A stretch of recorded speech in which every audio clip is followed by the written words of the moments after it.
where had he come home, he would have nullified the get.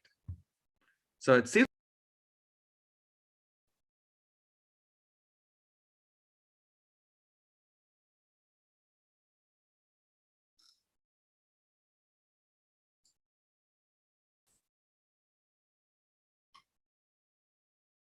Good evening to everyone on YouTube. I'm just trying to get a few things sorted out technologically.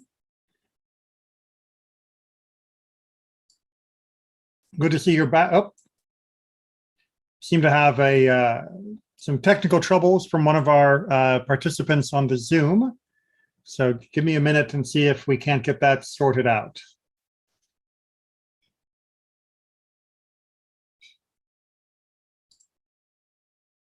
Sorry about that. That's okay. Having some trouble with the connection? No, I was closing the recording box, so it's kicking me out instead of hitting the got it sign. Ah, got it. So I just get in the habit of closing pop-ups. So, well, that makes sense. That's but to answer the question you were asking before we started, no, I don't think I've seen any formal commentator say that God was somehow assisting David in that. In fact, most commentators are fairly clear that David, even if he didn't technically commit adultery, did still mess up a lot in that whole scenario. And in fact, that as a consequence, as the Tanakh itself says, his family is plagued by the repercussions for the rest of David's life.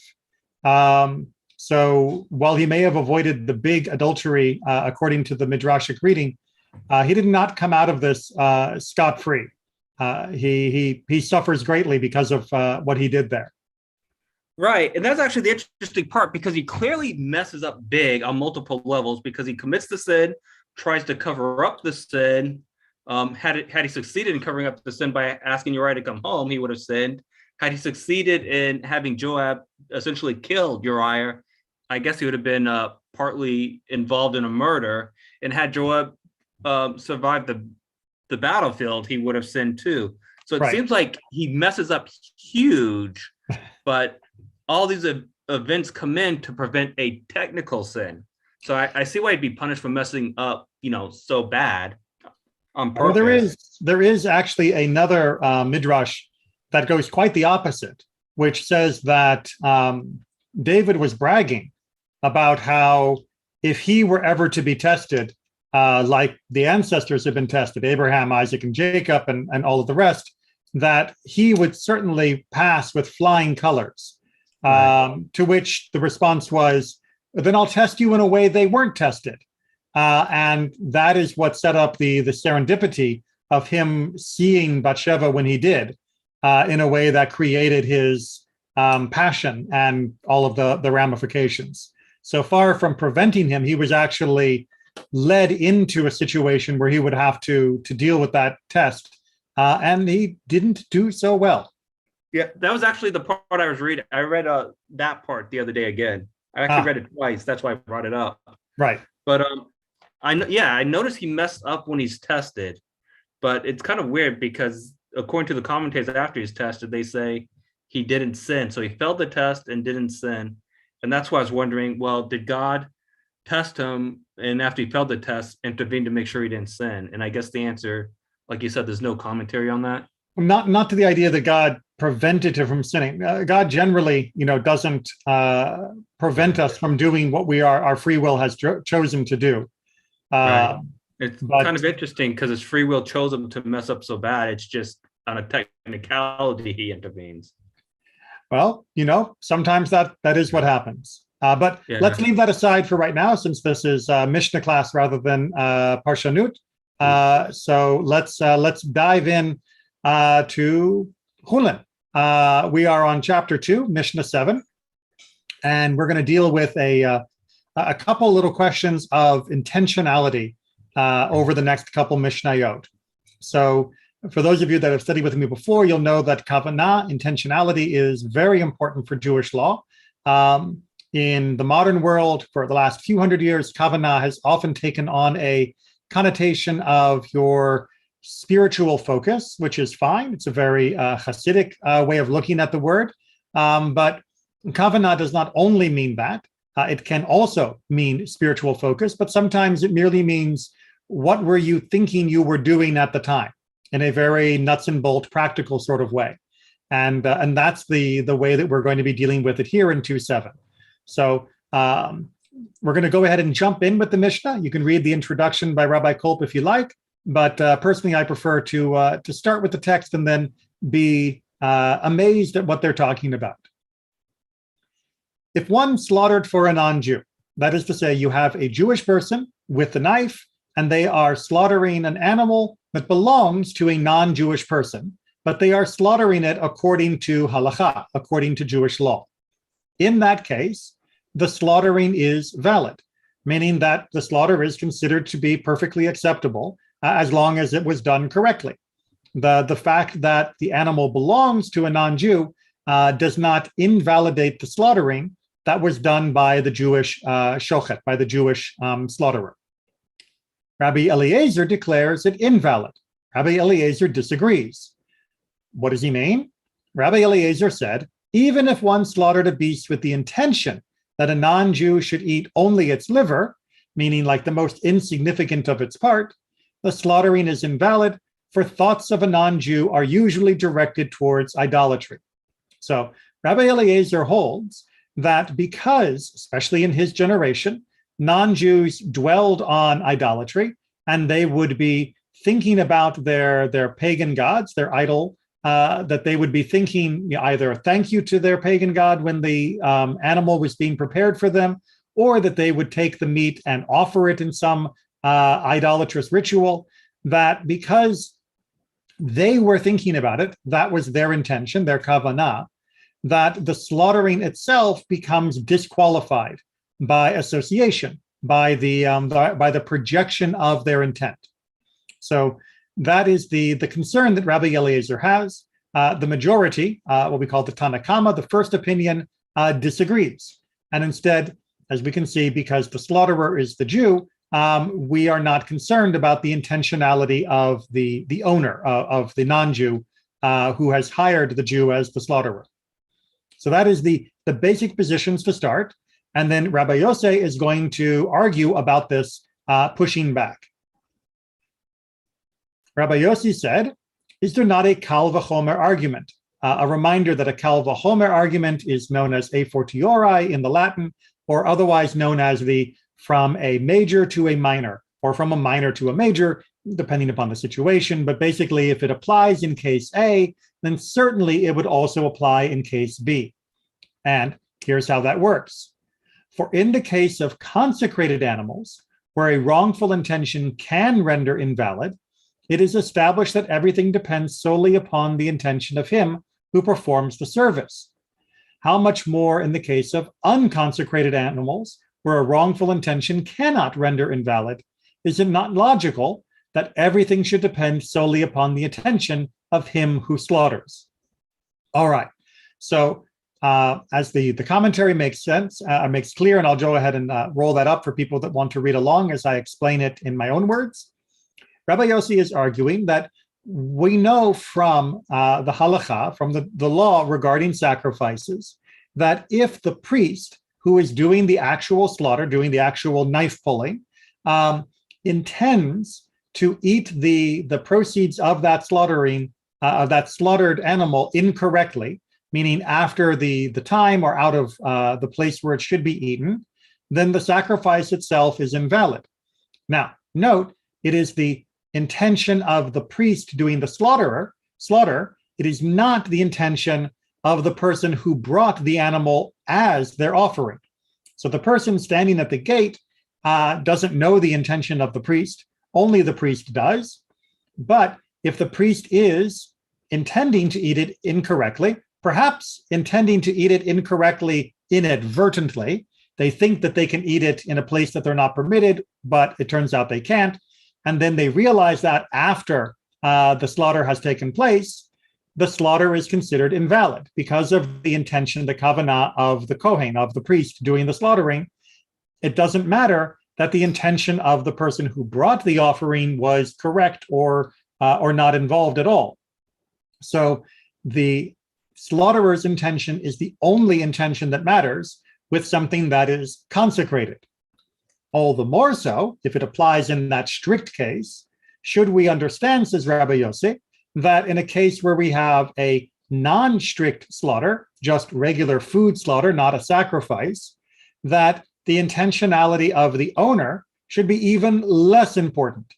If the intentionality of the slaughterer was the only thing that mattered in the holy precincts, then certainly the intentionality of the slaughterer should be the only thing that matters in the normal marketplace. And here, since the slaughterer is Jewish, it doesn't matter what the intention may or may not be of the non-Jewish owner of the animal. Questions or comments, or does that make sense? It is a very tight logical argument. Yes, sir. What was the role of the non-Jewish person again? How far could he go?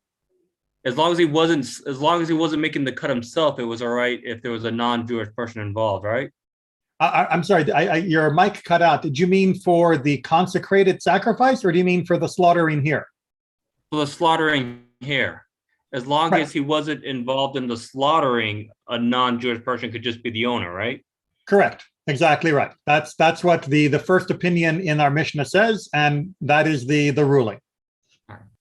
So a Jewish person could be a butcher for a non-Jew, and when just like try and put it into the real case scenario, if the Jewish person is the butcher for the non-Jew, and the non-Jew says, "Oh, you can keep 5 pounds from the shoulder," the Jew is allowed to keep the 5 pounds from the shoulder, should everything else about the slaughter be correct, because the slaughter is considered correct, even though the non-Jew was the owner. So yes, a Jewish person can slaughter for a non-Jew as long as it is the Jewish person doing the slaughtering. All right, on to Mishnah 2:8, which is going to continue about slaughtering for the wrong idea. If one slaughtered an animal as a sacrifice to mountains, hills, seas, rivers, or deserts, the slaughtering is invalid. Again, this is talking about the person with the knife, the actual butcher. Well, butcher is technically the person who takes over the animal after it's dead. The actual slaughterer, I'm just getting tired of saying that word. It's a literally exhausting word to keep saying in English. The shochet, if people will permit, I'll just refer to it as by the Hebrew. So the shochet, if the shochet is thinking, I am slaughtering this cow because I am making it as a sacrifice to the mountain, even if everything else is done correctly, the proper slice, the proper examination, the proper blood drainage, everything else, that entire animal is considered to be off limits. It is no longer able to be eaten, right? Because the intentionality, the kavanah of the shochet was to turn this into something befitting idolatry, even if the idolatry wasn't for an actual statue, but was for worshiping some natural phenomenon. That is still idolatry, and that intentionality renders the entire animal off limits for Jewish use and consumption. Part 2 of this Mishnah says, if 2 persons held a knife and slaughtered an animal, one intending it as a sacrifice to one of these things and the other for a legitimate purpose, the slaughtering is invalid. So like we saw long ago, when we have 2 people who are both slaughtering, it can technically be done correctly. However, if the intentionality of one of them is wrong, then because it is a joint action, the entire action is invalidated, meaning the animal is no longer kosher. So the intention really transforms. And this is, again, a very important idea, both spiritually, ethically, and just in terms of presence of mind, of being in the moment when performing a mitzvah, that we are thinking properly about what we are doing. That to do it for the wrong reason, in many cases, meaning deliberately for the wrong reason, for idolatrous purposes most specifically, can create whatever we are doing, or rather can transform whatever we are doing into something that is invalid. Here you have a perfectly fine kosher animal that is slaughtered in a perfectly fine kosher way. Everything is correct except what was in the mind of the shochet. And just that is enough to make the entire animal now completely off limits for Jewish consumption. Yeah, but how do you know, Rabbi, what does he has in mind? That You if don't he doesn't speak out, there's no way that you can. It's very theoretical, very academical, philosophical, because if he doesn't speak, for you, there's no way that you can know that he was thinking about a naked woman that he saw yesterday. Well. So first of all, if he happened to be thinking incorrectly about someone else, that's different than him thinking about dedicating the slaughter to an idol, right? Idolatry has for other things that can be a problem of having distracting thoughts, but in this particular case, they are concerned about the dedication of the slaughter to an idol or some other avodah zarah. So that is let's stick with that particular case rather than introducing other distractions. But it is, you're right, a little bit hard to imagine that I would know what the shochet was thinking when he slaughtered my cow. He seems like a nice Jewish man. I see him at synagogue every week, and he clearly knows what he is doing. The rabbi has checked his work, and it is correct and official. How do I know that secretly he worships Zeus and that every time he slaughters an animal, he is thinking, oh, mighty Zeus, take this animal and be worshipped by it? How am I, the customer, supposed to know this? And the short answer is you don't. You don't. And that is why this is less about how suspicious we should be about someone else and more about when we know what we have to do. So after the person slaughters my animal and they turn around and hand me the carcass and they say, here it is, I dedicated it to Zeus, you have to throw it out. Once you know, you know. And the intentionality matters. And that means that it is now discarded. Likewise, if you are the shochet, and remember, many people would do shechita for themselves, for their own animals. Not everyone would go to an official professional butcher, but would have the training and skill, especially with birds, to do it for themselves. That if you knew that for that moment of slaughter that you were thinking about Zeus, that you were saying, maybe I should worship Zeus. Maybe this chicken for Zeus. And you do the slaughter and then you regret it, you have to realize that that animal is no longer valid. So this is more about reflecting on inside rather than how do we interrogate the other person. Obviously, if you go to a Jewish butcher and you see that he has signs up of all sorts of pagan gods, then you don't let him slaughter your cow. But it's more about the reflection inside than it is about the suspicion outside. Aaron, I see you have your hand up.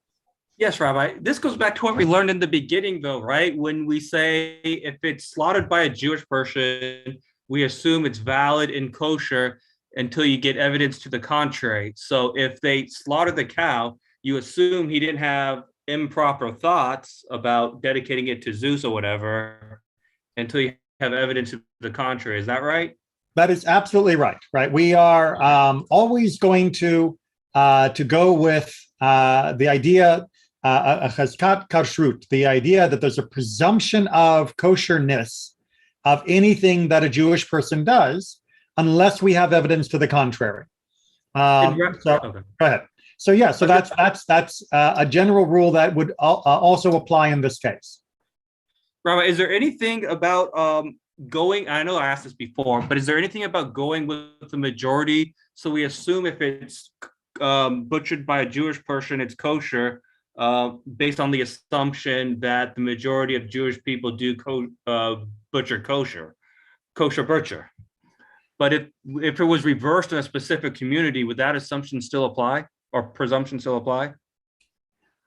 So if you are in a community, I'm trying to make sure I get the hypothetical right here.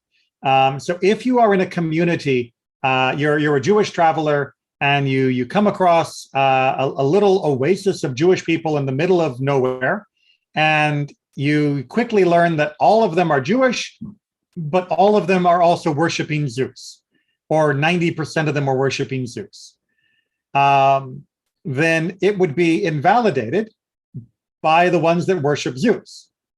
Now, on the other hand, if there were like 3 people in town that don't worship Zeus, that are still keeping Judaism correctly, and somebody says this was slaughtered by a Jew from the town, and you don't know whether it was one of the 3 or whether the other 97 Zeus worshippers, then yes, I think you would probably err on the side of caution in that case and say, well, if I know 97% of them are Zeus worshippers, then I can't take it unless I have some confidence that it was correct. Right. But going after the majority has usually more to do with the idea of if a majority of the people in the area are Jewish, the classic example, then any meat that is just found is assumed to be kosher meat. Right.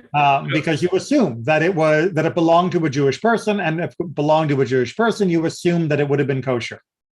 Right. And go ahead. I was just going to say, and also to allay any fears in the modern world about secret groups of Zeus worshiping Jews who are out there slaughtering cows. I can say with some confidence that the almost universal quality of all Jews who currently serve as shochetz, who are butchers, is that they are not Zeus worshipers, that they are not idol worshipers. They will probably mostly be Orthodox at the moment. I know of a few conservative and Reform butchers or slaughterers, but not a lot. But I don't know of any pagan Jews that are out there deliberately slaughtering and trying to pass their food off as being kosher. Yeah, and the example I was thinking about was how Jewish people are becoming more and more, not to use the word assimilated, but more and more ingrained in society. So a lot of Jewish people could just be butchering as regular butchers and not as kosher butchers.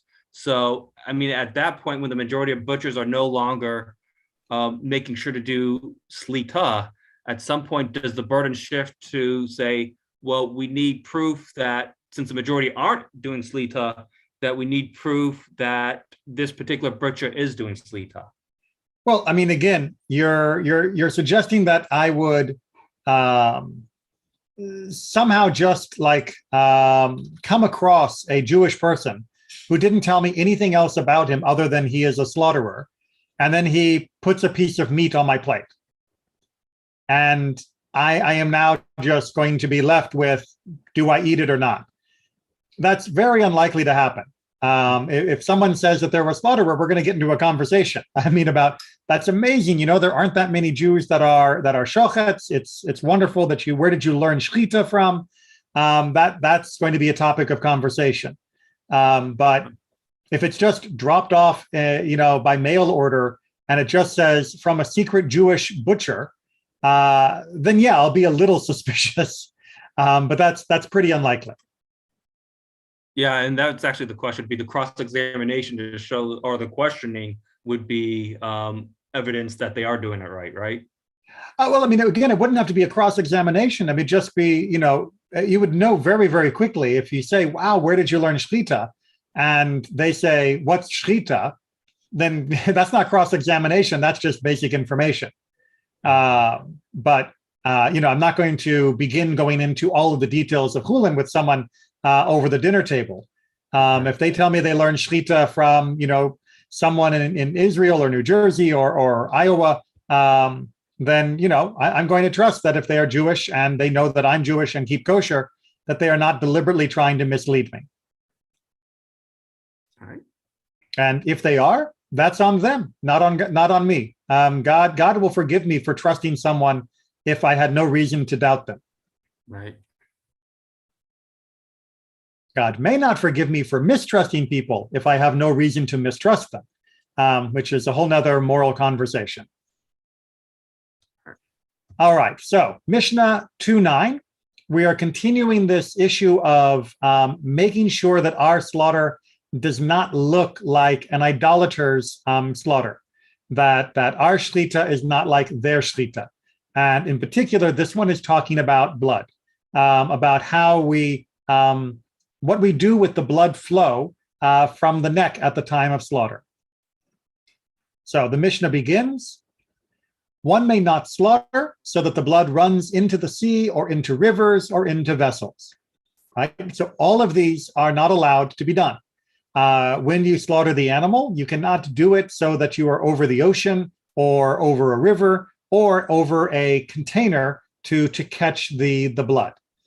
All of those would be considered as either making an offering to the sea or the river, or of collecting it as a form or as a preparation for an offering, especially since that was the way that the blood was collected to prepare for an offering at the Temple of Jerusalem, something we talked about in more detail when we studied Pesachim, the laws of Pesach together. However, one may slaughter into a pool, or meaning a pool of water. Now, this pool of water is probably, as he mentions and most other commentators agree, not another small lake, but rather a vessel that has water into it. So you've already got a bowl, and the bowl already has water on it, or water in it, excuse my prepositions, and you are draining the blood into the water inside the bowl, or bucket, or tub, or whatever you've got. Now, the reason why that would be allowed is because that type of drainage would not be considered a symbol of idolatry, nor would it be considered close to the sacrificial service of Jerusalem. So it is enough of a distinction to remove it from being suspicious at that time. Likewise, when you are on board a ship, onto vessels, that is also allowed. Because on a boat, nobody thinks you are collecting it into a tub as a preparation for a sacrifice. Instead, you are doing it into a tub because you don't want blood all over your boat, because that's going to make a horrible mess. Additionally, you don't need water in the tub because the water on a boat is usually reserved just for drinking, because you don't have a lot of access to fresh water. So you wouldn't need water like you did in the third part that we looked at. Does that make sense? Before we move on to holes? Not seeing any questions. Okay. One may not slaughter at all into a hole, but one may dig a hole in his own house for the blood to run into. In the street, however, he should not do so as not to follow the ways of the heretics. So again, we get a blanket prohibition, which is then mitigated, which shows us what it's talking about. We don't slaughter with the blood draining into a hole, because apparently that was how idolaters would use it. The pagans would slaughter into a hole in some form of idol worship. We don't need to know exactly what they were doing, but that was apparently common enough in the days of the Mishnah, that were you to be slaughtering it into a hole, people would immediately think that this was idol worship. However, that really only applies in the street, where there are people to see you and to misunderstand you. Because going back to what we said at the very beginning, your intention makes a big difference. So if you intend that this is just a way of keeping the blood from spreading too far, and so you're digging a hole in your house, in your private property, where it's not being viewed by anyone else, then that is perfectly fine, because there was no one there to suspect or to imitate your practice and to fall into the ways of idol worship. Doing it in private, you're perfectly fine, because you know, and God knows, that you're not doing this as a form of idolatry. Again, if you are, then that's a problem. But if you're not, it's fine in the privacy of your home. Now, some of you may be thinking, and I certainly remember when I was younger and getting involved in Jewish law, why should I care what someone else thinks? It's my cow or my chicken. Who cares if someone thinks I'm slaughtering it into a hole because I'm an idol worshiper? I'm just doing it as a convenience and doing it in my front, in the front of my house, out in the street where people can see it. It's no one's business but my own. Yes, I was raised American, and I was raised with the idea that my behavior is my behavior, and as long as it doesn't harm anyone else, no one else should care, and I shouldn't give a fig what anyone cares about me. That's not Judaism, right? Judaism recognizes that we have obligations to one another, and our obligation is not only to help and assist in material ways when someone is in danger or in trouble, or when someone is in dire need or in help, or all of those things, which are our obligations. But we also have an obligation to avoid misleading and to avoid doing things in a way that might be misunderstood by others, which could create either strife or, even worse, mistaken belief and actions by other people. That we do have a responsibility to be an example in the public sphere. And that means we must consider how what we are doing looks to others. Even if we are sure and confident in the rightness of our actions, if it is possible for it to be misunderstood, then we either have to go to great lengths to make sure that it will not be misunderstood, or simply keep it from observation so that it won't be misunderstood by those whom we are unable to go up to and explain what we are doing. So this balance between the rights of the individual and the individual's obligation to the community around him or her is a very important balance in Judaism, and one that you can see here playing out in this tension between my intention and the understanding of those that are observing, but perhaps not engaging with me. Questions or comments either on the specifics of Mishnah 9 or on the idea of my behavior and others. And by the way, in general, the concern of what someone else might think from what I am doing is called marit ayin, the appearance to the eye of what does it look like I'm doing. I have to be careful about that as well as what I'm actually doing. So when you hear someone talk about marit ayin, that's what they are concerned with. All right, chapter 2, Mishnah 10. And we are back to questions of sacrifices. If one slaughtered an unconsecrated animal outside the temple court, that fact that it's unconsecrated is very, very important. For it to be an olah or a shlamim or an asham for a doubtful sin. Hey, we remember our doubtful sins, right? Remember our asham taluis when we were in Kritot, when we were talking about that special sacrifice to make when there was doubt of whether you'd actually had a sin, or as a Pesach or as a Todah, the slaughtering is invalid. But Rabbi Shimon declares it valid. All right, this is going to get a little complicated. But first, we're going to use the commentary here to lay out a little bit more backstory so that it gets clearer. And I think that Rabbi Kolb does this more concisely than I would do in my own words. An olah, that's a whole burnt offering. A shlamim, that's what we call a well-being offering. And a todah, a thanksgiving offering, can be offered as a voluntary offering, right? These are offerings that you make when you feel like it. This is not an offering you make because you sinned. This is not an offering you make because it is an obligatory holiday. These are voluntary offerings. Therefore, if one slaughters an animal with the intent of it being an olah or a shlamim, but does so outside the temple, it looks as if he is now sanctifying the animal to be a sacrifice and slaughtering it outside of the temple. Again, we're back to our issue of marit ayin, of the appearance of the thing.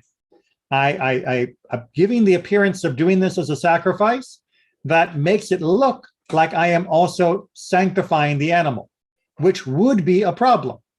But note that the animal is not actually invalid, meaning technically, because he did not sanctify it before he slaughtered it. For an animal to be sacrificed, it must first be sanctified. So, because he didn't declare it as a sanctified, dedicated animal, therefore, it doesn't actually become a prohibited act, technically. Again, that technical is going to be very important because he's not actually sacrificing it. It just looks like he's sacrificing it. However, as Rabbi Kolb goes on to say, the rabbis prohibit it, meaning makes it invalid, lest it look like he is slaughtering and eating sanctified meat outside of the temple. Now, that is, again, a good case of marit ayin, where you're not allowed to eat this because it looks like you've done something prohibited, even though technically you haven't done so, because you didn't actually sanctify it in the first place. Okay. He goes on to explain, our Mishnah thinks that an asham, a guilt offering brought for a doubtful sin, meaning one that is not even sure if one sinned, our tarlui, can also be brought voluntarily. If you might remember, that was a debate in our Mishnah. We're not going to go back into in the Mishnah Kritot. We're not going to go back into it right now. Therefore, it too is invalid if slaughtered for this purpose outside of the temple. With regards to the Pesach offering, since it can be set aside at any time during the year, someone might think that by slaughtering it now outside of the temple, he is sanctifying it. Therefore, it is invalid. Technically, you could do that, but it's not. Now, Rabbi Shimon holds that the slaughtering is valid because that is not the way one offers a sacrifice, right? Technically, this is not a sacrifice, so therefore, technically, there's no problem. One doesn't voluntarily offer a sacrifice in order to slaughter it outside of the temple. Since his sanctifying the animal is obviously invalid, everyone will understand that he has not performed a sacrifice. Therefore, the slaughtering is invalid. For a case in which Rabbi Shimon uses similar reason, you can see in Menachot 12:3. So Rabbi Shimon says, nobody's going to think that he's actually sanctifying it because nobody who is doing it correctly would ever think they could sanctify a voluntary offering and then sacrifice it outside of the temple. So therefore, there's no worry about Marit Ayin. This is obviously not an issue, and you are allowed to go ahead and eat it, even though it was done in this very murky sort of way. I will point out that Rabbi Shimon does not win in this case, that we still would not be allowed to eat from this, as according to the Tanna Kama, the first opinion. Likewise, if two persons held one knife and slaughtered an unconsecrated animal outside the temple court, one declaring it to be of the above, and meaning for one of the sacrifices that were already listed, and the other intending it for a legitimate purpose, the slaughtering is invalid. And boy, doesn't this sound like Mishnah 8, where we had two people where they were jointly slaughtering it, and one person's intention caused the entire slaughter process to become invalidated. And that is the same thing happening here. And then we get to the case where it is not a voluntary offering. If one slaughtered an unconsecrated animal outside the temple court, for it to be a chatat, or an asham, or a firstborn, or the tithe of cattle, or a substitute offering, the slaughtering is valid. Wait, you're saying the voluntary ones are invalid, but the obligatory ones are valid? Well, the sacrifices in this section cannot be voluntarily donated to the temple. They are only brought by those who incur an obligation to bring them. Since everyone knows that the person sacrificing them was not obligated to bring such a sacrifice, they will know that he is not really sacrificing an animal outside of the temple. Therefore, the meat is valid.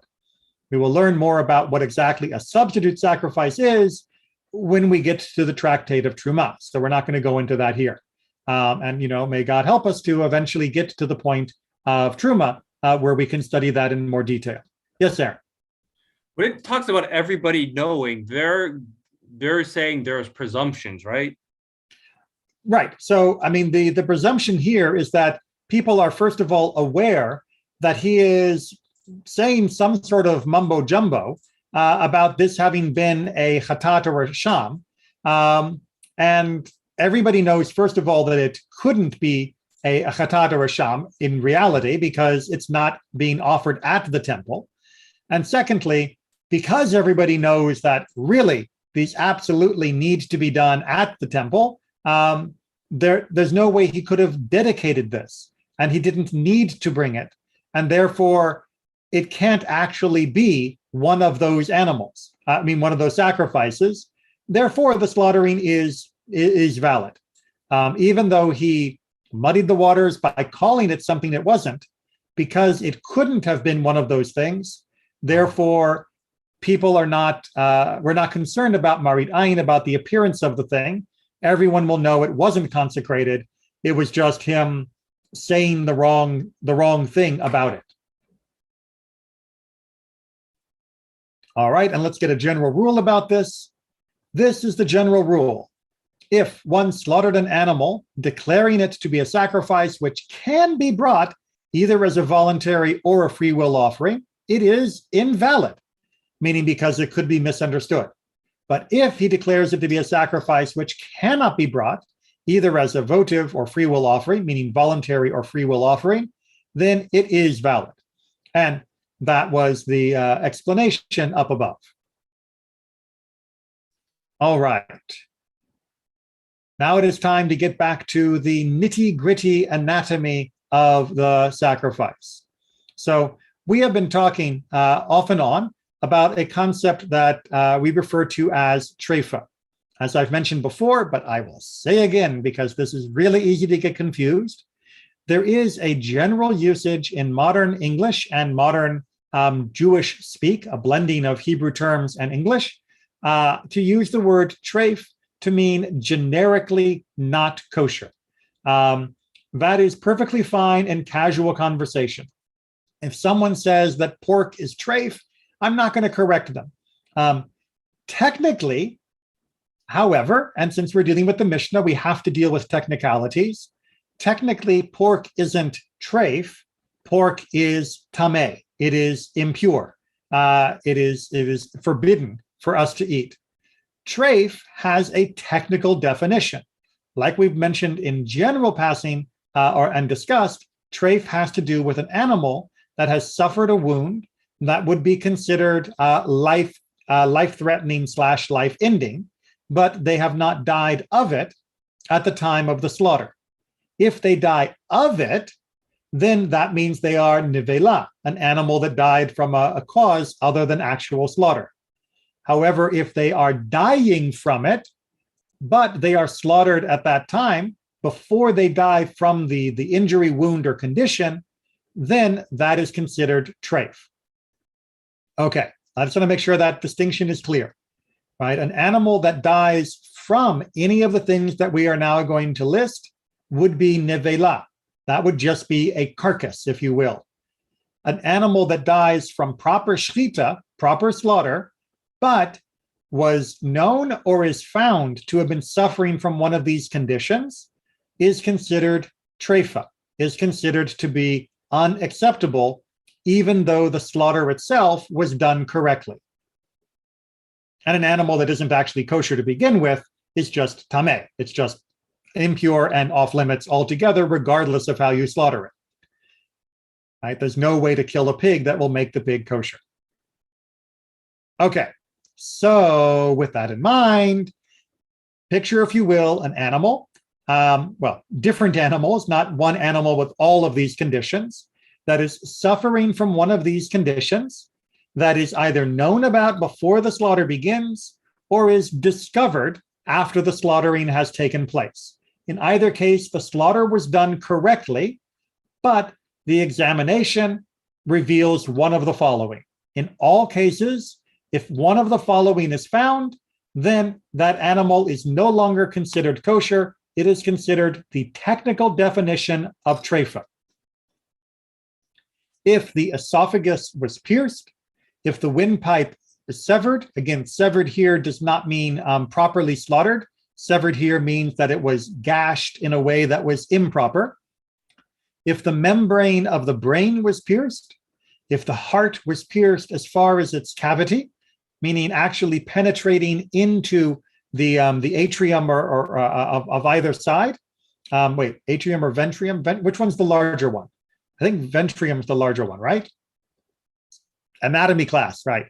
If it pierces into that cavity, we'll talk about the buts when we get to the next Mishnah.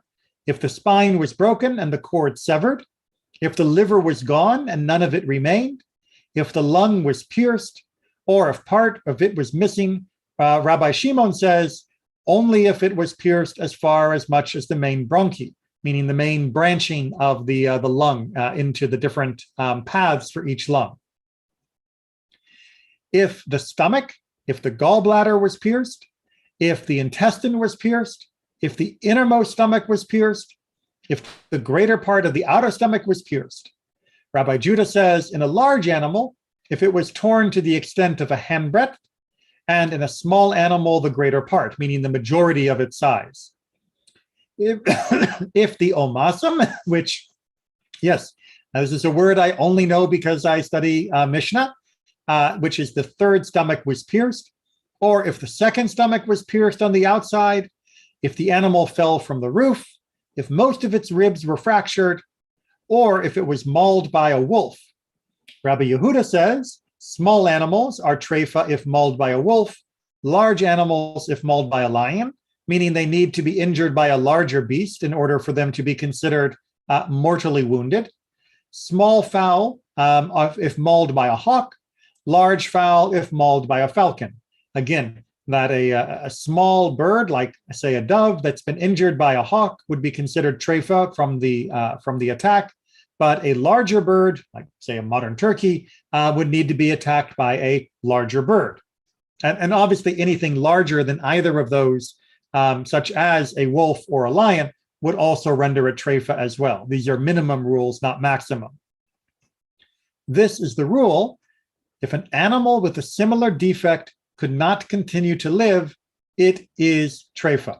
Right? That is the general pattern, that all of these things that were listed are considered to be signs of a fatal injury or fatal illness for that matter. And therefore, even though it died by our slaughter, it was already dead before the slaughter took place. Right? It was, if you will, dead cow walking before the shochet picked up the knife. The shochet may not have known it. Maybe he knew it fell off the roof, for example, or maybe he knew the ribs were fractured, but a lot of the other ones would have only been known internally. Maybe maybe he had known it was attacked, but not by what, and not the extent of the damage, until it was slaughtered and he discovered. And I should point out that in some cases, the slaughtering might happen quite suddenly. You see your animal acting like it's injured, and you might slaughter first and examine second, because you know that if it dies without slaughter, it is definitely nevela and not allowed to be eaten. But if it dies with slaughter and it turns out to be treifa, suffering from one of these conditions, then at least you had a shot. Maybe it won't be suffering, maybe it will be suffering from a condition, but at least there's a chance if you did proper shechita in the first place.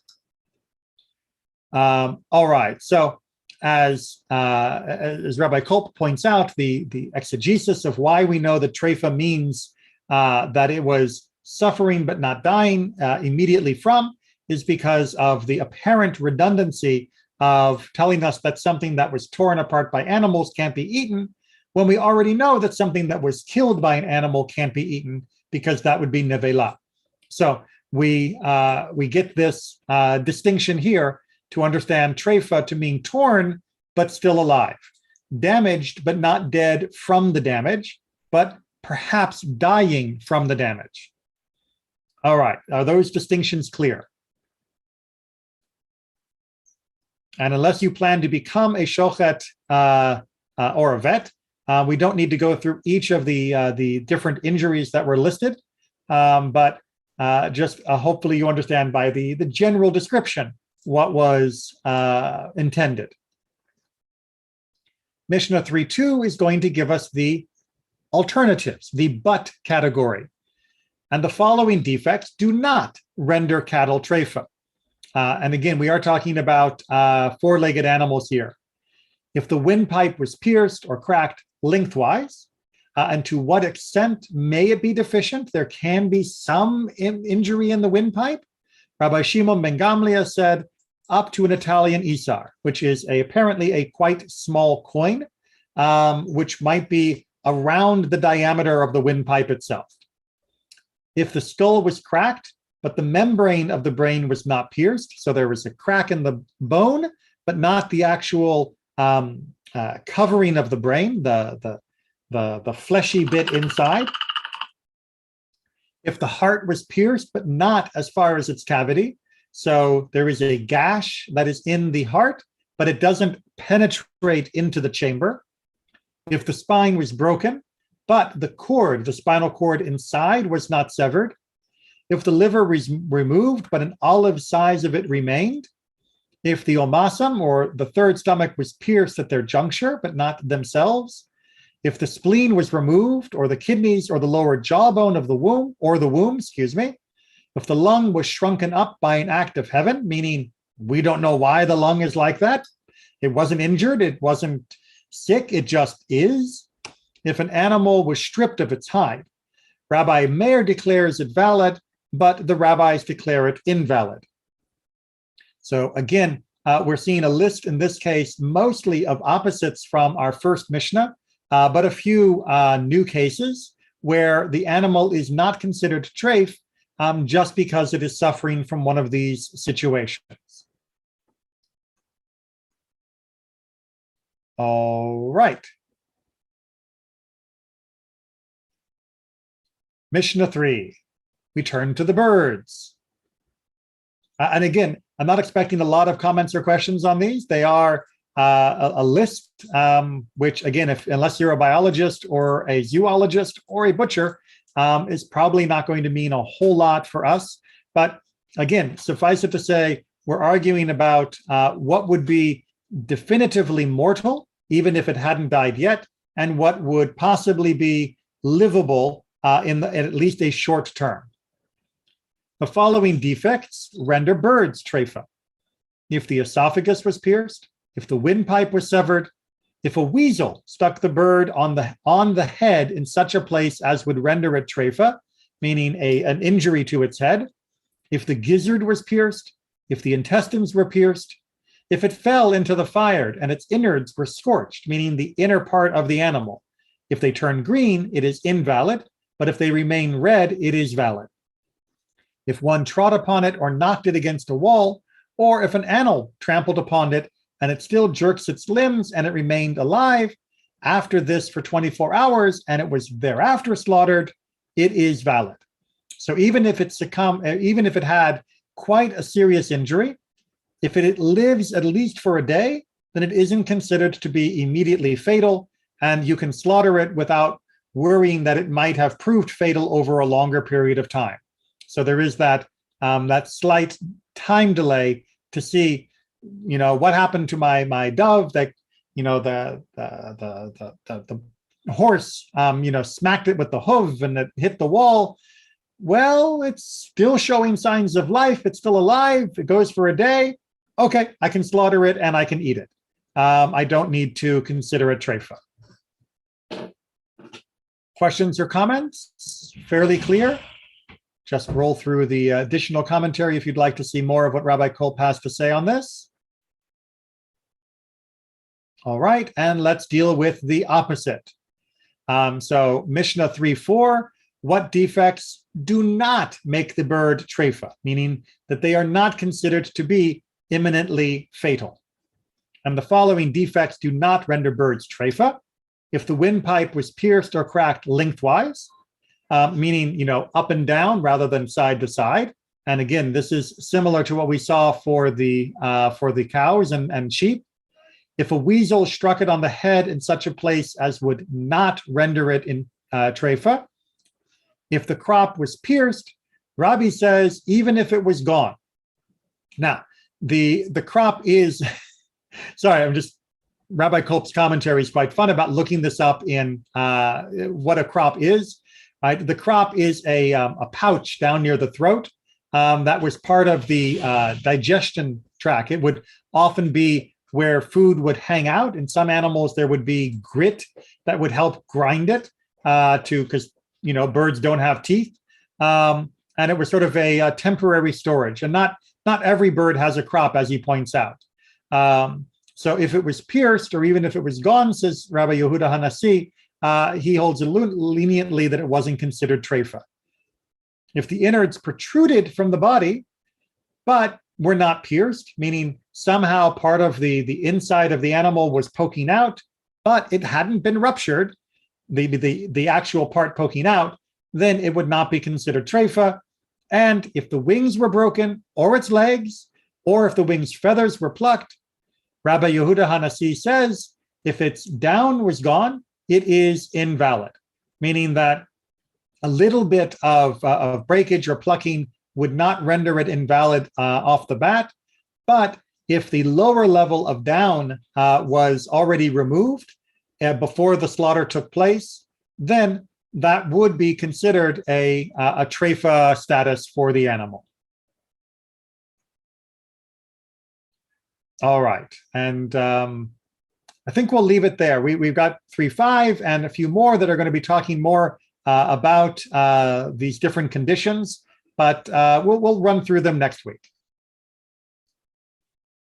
All right, any questions or comments or last thoughts before we wrap up for today? All right, like I said, this is down to the meat and bones of kashrut. And again, the general rule is that if it is not immediately mortal as a wound, then the animal can still be slaughtered and it's not considered treifa. If it would be more mortal, then it would render the animal treifa, even if you slaughtered it correctly before it died from this condition. All right. Can you repeat again slowly? Okay. So the general rule is that if the animal is either suffering or found to have been suffering from a condition that would have been fatal, even if you slaughtered it correctly, so that it died by the knife rather than the condition, it is considered treifa. On the other hand, if the animal was not suffering from such a bad injury, but from a more mild condition or a mild injury, the kind that animals might recover from normally, then if you slaughter it before it even begins to recover, as long as the slaughter was correct, the animal is kosher.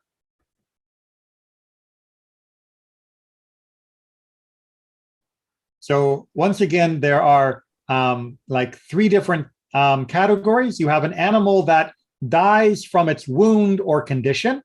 That is nevela. It is off limits. You have an animal. We didn't read before that if survived 24 hours, it's okay. Means well, for some conditions, we just talked about that with regards to a bird that had been battered. That if it lives for 24 hours, that would still be considered kosher if it was slaughtered.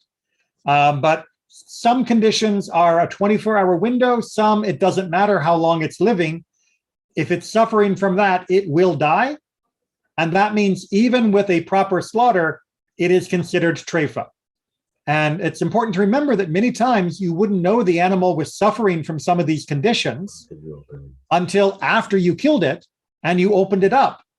And the examination reveals that it was suffering from this condition, and now the animal is treifa. You're not allowed to eat it. So, for example, I don't know if the animals can have cancer or not, I have no idea. But let's say that hypothetically the animal can have some kind of sickness like cancer. I don't know if they have or not. And you open and you discover. So it's treifa also if the cancer can develop in a year?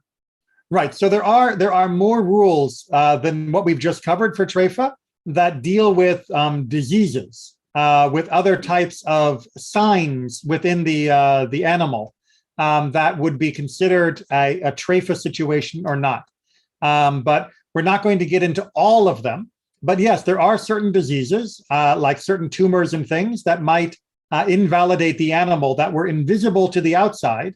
But once the butchery begins, reveals that the animal cannot be eaten.